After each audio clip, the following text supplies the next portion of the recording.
Back once again. किस किस तरीके से अनार और अंगूर आपके चेहरे पे निखार ला सकता है, चाहे मर्द हो या औरत की हम बात करें, हर किसी का दिल करता है खूबसूरत लगने को, और आपकी सेहत के ऊपर इसके कैसे मुस्बत असरात मुरतब हो सकते हैं। अच्छा जी, हमारी मॉडल का आपा प्लीज अब शक्ल दिखा दें प्लीज, डर सा लग रहा है, हंस भी रही हैं वो। क्या निकला है, पहले क्या था अब हम देखेंगे। वाह, चलें जी मैं करीब से जरा देखूं। नहीं वैसे वाकई में सीरियसली इंस्टेंट एकदम से शाइन आई है। कह रही है बिकॉज मैं बहुत प्यारी हूँ, है ना। उफ अल्लाह, कितनी खुशफहमी, यानी बहुत प्यारी मेरी बेटी है और इसके नसीब अल्लाह सबसे अच्छे करे। हाँ ठीक है, आमीन जा, थैंक यू। अच्छा जी, आप ऑडियंस में किसी बच्ची ने अभी ब्रेक पे जाने से पहले डॉक्टर साहब से भी पूछा था, कोई जल्दी से मास्क भी बता दें। एक तो ये आपने बता दिया, ग्लो के लिए क्विकली बता दें। हाँ जी, ग्लो के लिए जो है वो इस तरीके से आपने जो है वो किशमिश लेनी है, ड्राई अंगूर लेने हैं, हुस्ने यूसुफ और कॉर्नफ्लोर। ठीक है। आपने क्या करना है कि इस तरीके से, ये देखिए ये स्क्रब बनेगा। आपने इसको जो किशमिश है इसके अंदर रोज़ वाटर डाल के इसको आपने ब्लेंड कर लेना है अच्छी तरह। इसी में ही आपने जो है वो, अगर इतनी किशमिश है, आधा कप आपने रोज़ वाटर लेना है, एक चाय की चम्मच आपने हुस्ने यूसुफ और एक खाने का चमचा आपने इसमें कॉर्नफ्लोर। ठीक है। इसको ब्लेंड करके आपने इस तरह से, ये आपका एक स्क्रब सा क्रीम सी बन जाएगी। ये कैमरा में दिखा दें जी। अच्छा, ये इस तरह से पेस्ट आपकी बड़ी फाइन बहुत अच्छी बन जाएगी। ये ना सिर्फ ग्लोइंग करेगी, रिंकल्स को भी खत्म करेगी, और प्लस अगर कोई पिगमेंटेशन वगैरह है या रंग को साफ आप करना चाह रहे हैं तो इसके साथ आपका रंग भी बहुत ज्यादा साफ होगा। कितनी मर्तबा इसको? ये ट्वाइस अ वीक जो स्क्रब है, कोई भी एक्सफोलिएटर जो है वो आपने डेली यूज नहीं करना, इसको आप ट्वाइस अ वीक यूज कर सकते हैं। हफ्ते में 2 मर्तबा चेहरे पे निखार गारंटी, वरना नैयर आप आपके सामने और आप होंगे आमने सामने, फिर मैं कुछ नहीं करूंगी। जी जवेरिया, ड्रिंक बता दें जल्दी से। सबसे पहले बताना चाहूँगी कि ये वो दोनों फल हैं जिनका कुरान पाक में भी जिक्र है। इसका सूरत नाम में जिक्र है रोमान के नाम से, आयत नंबर 99 में। और ये जो है अंगूर जो है, इनको अनअम के नाम से सूरत अब्स में आयत नंबर 29 में इनका जिक्र है। यानी कि आप यहाँ से अंदाज़ा लगाएं कि जो जिन चीज़ों का कुरान पाक में जिक्र है और जो जन्नत के भी फल हैं, तो उनसे हम इस दुनिया में कितने फ़ायदे ले सकते हैं। अच्छा, तो यहाँ पे हमें ये जो पोमग्रेनेट जूस है, having a good amount of iron, lycopene, vitamin A, E and rich of antioxidants.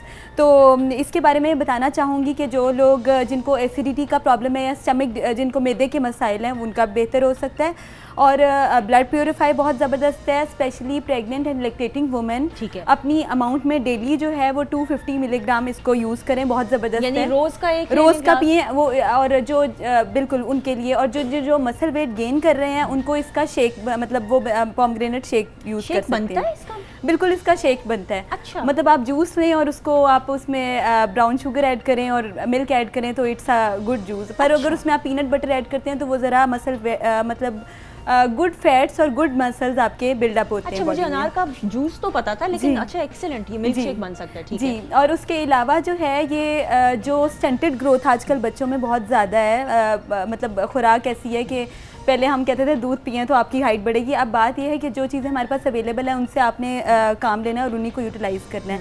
Stunted growth के लिए बहुत अच्छा है। और आजकल डेंगू के कुछ केसेस सामने देखने में आ रहे हैं, तो जहाँ पे डेंगू की बात की जाती है तो वहाँ पे प्लेटलेट्स ब्रेक डाउन होते हैं और सेरिब्रल जो है डेंगू वो हो रहा है, जैसे कहते हैं कि आपके ब्रेन पे पहले आपका वेगस नर्व्स मतलब लाइट होती, कमज़ोर होती हैं, जो कि आपके इम्यून सिस्टम को वीक करता है और फिर डेंगू इफेक्ट करता है। सबसे पहले ये क्या है, एहतियाती तदाबीर करें। उसके बाद ये है कि आयरन और विटामिन सी 2 चीज़ों का इकट्ठा इस्तेमाल करेंगे तो आपके ब्लड में अब्जॉर्ब होगा। ठीक है। लाइक अगर आपने एप्पल लिया है तो अगर उसके साथ विटामिन सी यानी लेमन थोड़ा सा स्क्वीज़ करेंगे। ठीक। और कार्बोनेटेड बेवरेजेस, एंटीबायोटिक्स, इन सब चीज़ों को कट डाउन करें।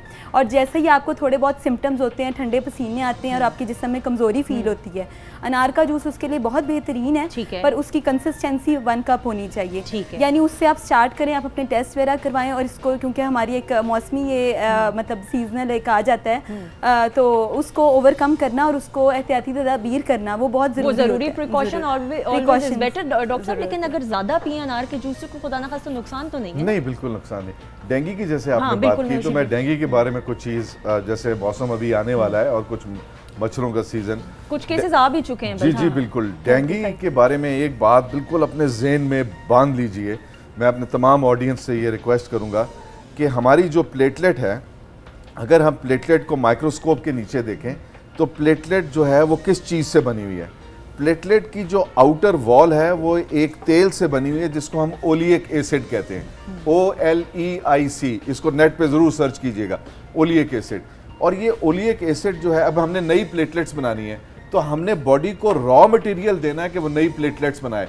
वो कैसे बनाएगी? और ये ओलिक एसिड कहाँ पे मिलता है? एक जैतून के चम्मच के तेल के चम्मच के अंदर आपको तकरीबन 700-800 मिलीग्राम ओलिक एसिड मिलता है। तो अगर आप अपनी प्लेटलेट्स को बनाना चाहते हैं तो आपके जिस्म में ओलिक एसिड की सप्लाई होनी चाहिए। तमाम रेड फ्रूट्स जो है वो ब्लड बनाने में हेल्प करते हैं, इसमें कोई शक नहीं। मगर जो साइंटिफिक एविडेंस है, एक तो है ना टोटके, ये टोटकों की मैं बात नहीं कर रहा, मैं आपसे साइंटिफिक एविडेंस की बात कर रहा हूं। वो ये है ओलिक एसिड। ओलिक एसिड से प्लेटलेट की बाहर की वॉल बनती है और प्लेटलेट के अंदर जो चीज भरी हुई होती है उसको हम क्या कहते हैं? वो एक चीज होती है जिसको हम टॉरिन कहते हैं, TAURINE। और ये कहां से मिलती है? फटे हुए दूध से। जब दूध फट जाता है, जब दूध फटा नहीं होता उसमें टॉरिन कोई नहीं होती। मसलन जब दूध फट जाता है आप उसमें थोड़ा सा लीमू डालिए, असली दूध की बात हो रही है, डब्बे के सिंथेटिक दूध की बात नहीं हो रही हाँ। जी। असली दूध में जब आप थोड़ा सा लीमू डालिए तो वो फट जाता है। तो वो जो चीज है, जो कॉटेज चीज जिसको हम कहते हैं, उसके तकरीबन 1 कप के अंदर तकरीबन 1800 मिलीग्राम टॉरिन होता है। तो अगर कभी किसी को डेंगू का कोई हो जाए, ऐसा विक्टिम हो, तो 2 चीजें, ओलिक एसिड और टॉरिन कहाँ पे मिलते हैं? एक जैतून के तेल में और एक फटे हुए दूध में। बिल्कुल सही। और मैं एक चीज मैं जरूर ऐड करना चाहूंगी, क्योंकि अब डेंगू के कुछ केसेस सामने भी आ रहे हैं, अल्लाह ताला हम सबको अपनी हिफाजत में रखे, लेकिन प्रिकॉशन करना जरूरी है। एक तो ये कि फालतू पानी अपने घर में कहीं ना खड़ा होने दें, बिल्कुल भी नहीं। और फुल स्लीव्स बच्चों को खासतौर पर डॉक्टर साहब ये बहुत जरूरी है। और क्या हो सकती है मोटी मोटी एहतियात? मोटी मोटी एहतियात ये है कि घर पे वो मॉस्किटो अट्रैक्टिंग लैंप्स लगे होने चाहिए और आपके घर में स्प्रे जरूर होना चाहिए हफ्ते के हफ्ते। और स्प्रे करने के बाद खुद घर के अंदर ना रहिए और बाहर निकल जाइए 2-3 घंटे के लिए, वापस आइए और अपने एग्जॉस्ट फैन चला दीजिए, ये एक प्रिकॉशन है। और अगर आप कहीं बाहर जा रहे हैं, मैं वो जो रिपेलेंट्स हैं, जो मॉस्किटो रिपेलेंट्स हैं, वो बहुत बड़ा जुल्म है कि एक बच्चा सो रहा है उसके साथ 24/7 एक मॉस्किटो रिपेलेंट लगा हुआ है। वो कार्सिनोजेनिक सब्सटेंसेस हैं, वो एलर्जीज पैदा करते हैं, वो बहुत ज्यादा सेहत के लिए मुज़िर है। आप घर में स्प्रे कीजिए। और एक ऐसा नेचुरल ब्रांड आता है जो कि एक नेचुरल मॉस्किटो का आप उसको लगा सकते हैं, वो आप अपने बाजू पे लगा सकते हैं, अपने एक्सपोज्ड एरिया पे लगा सकते हैं। मगर घर में ना तो मैट इस्तेमाल होना चाहिए, ना ही आपके वो लिक्विड्स इस्तेमाल होने चाहिए, खास तौर पे जो हर वक्त लगे होते हैं। बिल्कुल सही है, वो बच्चों के लिए खतरनाक है। जी इसमें पपाया जूस बहुत हेल्प आउट करता है, क्योंकि वो भी आयरन बिल्डिंग और हीमोग्लोबिन फॉर्मेट करता है। और उसके अलावा जो जैसे प्लेटलेट्स छूट रहे होते हैं, और उसमें अभी ये भी देखने में आ रहा है कि I also see yesterday I see the patient जिसमें मलेरिया सेल्स भी थे एट द सेम टाइम, और साथ में उसमें जो थे डेंगू सेल्स भी, मतलब प्लेटलेट्स छूटते हुए नजर आ रहे थे। तो जब ये आपको दोनों चीज़ें हो गई हैं तो फर्स्ट ऑफ ऑल डॉक्टर से स्पेशली कि वो अपने एंटीबायोटिक्स बंद कर दें और कार्बोनेटेड बेवरेजेस भी, और उसके अलावा जो सिरप्स होते हैं उनसे नहीं, पर जो आयरन बिल्डिंग और विटामिन सी बिल्डिंग चीज़ें हैं, बिल्डअप चीज़ें हैं, वो अपनी डाइट में यूज़ करें। बिल्कुल सही। अच्छा जी, एक लास्ट में सवाल ले लूँगी, मुझे फिर वाइंड अप का कहा जा रहा है, कौन सवाल कर लेगा एक जल्दी से? जी अस्सलाम वालेकुम। अक्सर बच्चे जो होते हैं वो सुबह नाश्ता नहीं करते हैं, इनफैक्ट ऑलमोस्ट सारे स्टूडेंट ही नहीं करते, तो उनके लिए कुछ ऐसी टिप बताएं कि उनका हाजमा भी बेटर रहे और जो उनका माइंड है वो भी शार्प रहे। जी, सबसे फर्स्ट ऑल जो है वो घर का दही वो सबसे बेहतरीन है, जो घर का बना हुआ, पैकेट्स का नहीं। दूध खालिस घर का वो बेहतरीन है, ठीक है। अगर ये चीज़ें बच्चे नहीं खा रहे, नहीं शौक से, जिस तरह से ये भी मैंने बताया है, बादाम और किशमिश, ये रात को भिगो दें, ये बच्चे बड़े शौक से खा लेते हैं। ये जाते जाते बच्चों को आप किसी भी उसमें डाल के दे दें, आप कटोरी वगैरह में, बाउल में पकड़ा दे, तो ये बच्चे रास्ते में खाते हुए। जी डॉक्टर फैसल कुछ इसमें मैं ये चाहूँगा कि बच्चों को या बड़ों को दलिए का इस्तेमाल ज़रूर करें, ठीक है। और वो भी कभी ओट्स का और कभी बारले, ठीक है, कभी ओट्स कभी बारले, उसको स्विच ओवर करते रहें, कभी वो। तो वो उसका तरीका ये है कि रात को पका के रखें और उसको फिर सुबह इस्तेमाल करें। उसको तकरीबन 12 घंटे चाहिए होते हैं अपने सारी चीज़ों को रिलीज़ करने के लिए। उसी वक्त पकाएंगे, उसी वक्त खाएंगे तो वो फ़ायदा नहीं मिलेगा जो आपको 12 घंटे के बाद मिलेगा। बिल्कुल सही। तो वो करें और साथ अपने हैंडफुल ऑफ नट्स, ये आपका एक बहुत बेहतरीन ब्रेकफास्ट हो जाएगा। दिमाग आपका तेज चलेगा। और बड़ा कुछ आप कर सकेंगे।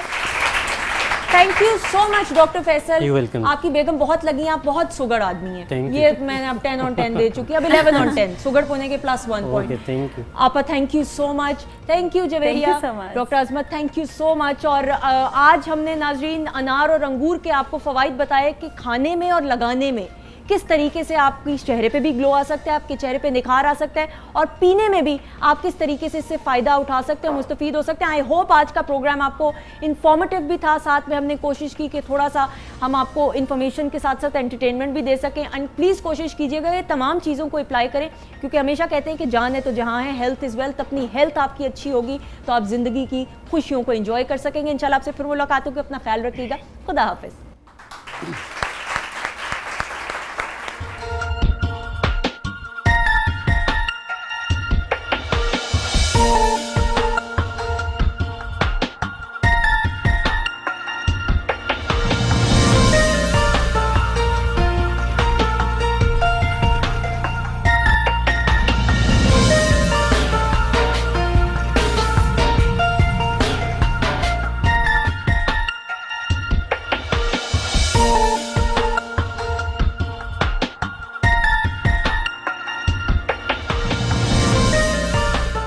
ATV सारे रंग हमारे।